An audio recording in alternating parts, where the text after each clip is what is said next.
এবার যুক্তরাষ্ট্রের উদ্দেশ্যে চীন দিল এক কঠোর বার্তা। দেশটি সরাসরি যুক্তরাষ্ট্রকে উদ্দেশ্য করে জানালো বন্ধ করতে হবে সব ধরনের হুমকি।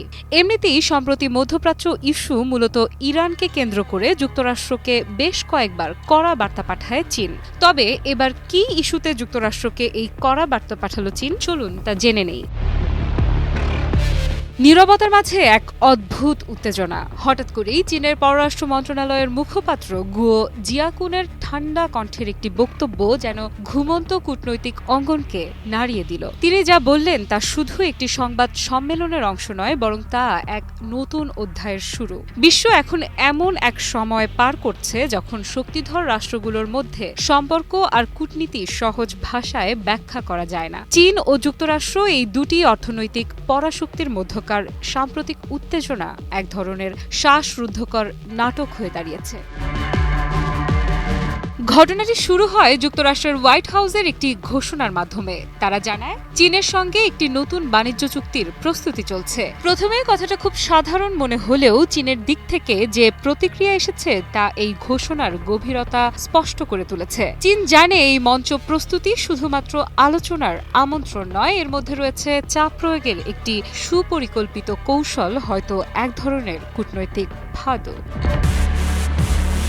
চীনা মুখপাত্র গুয়ো জিয়াকুন যখন বলেন আমরা বাণিজ্য যুদ্ধ চাই না, তবে ভয়ও পাই না, তখন সেই কথার মাঝে যেন লুকিয়ে ছিল এক অদৃশ্য বারুদের ঘ্রাণ। তার কণ্ঠে কোনো উত্তেজনা ছিল না, কিন্তু প্রত্যেকটি শব্দ এতটাই ওজনদার ছিল যে তা যেন সারা বিশ্বের কূটনীতিকদের কান গরম করে দিল।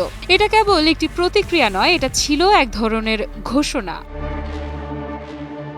গুয়ো জিয়াকুনের ভাষায় ছিল সংযম, কিন্তু তার বক্তব্যের গভীরে ছিল এক ধরনের প্রস্তুতির বার্তা। তিনি যা বললেন না সেটাই সবচেয়ে ভয়ঙ্কর ইঙ্গিত। চীন শুধু মুখে বলছে না, তারা প্রস্তুতি নিচ্ছে। তারা চায় আলোচনার মাধ্যমে সমাধান, কিন্তু তারা জানে আলোচনার নামে যদি ফাঁদ পাতা হয় তবে তাদেরও প্রস্তুত থাকতে হবে প্রতিরোধের জন্য। এই উত্তেজনার মাঝেই এখন বিশ্ব দাঁড়িয়ে আছে। একদিকে আলোচনা, অন্যদিকে প্রতিরোধ। একটি ভুল পদক্ষেপ, একটি ভুল ভাষ্য পুরো পরিস্থিতিকে বদলে দিতে পারে। এই মুহূর্তে সবচেয়ে বড় প্রশ্ন, কে আগে পা বাড়াবে?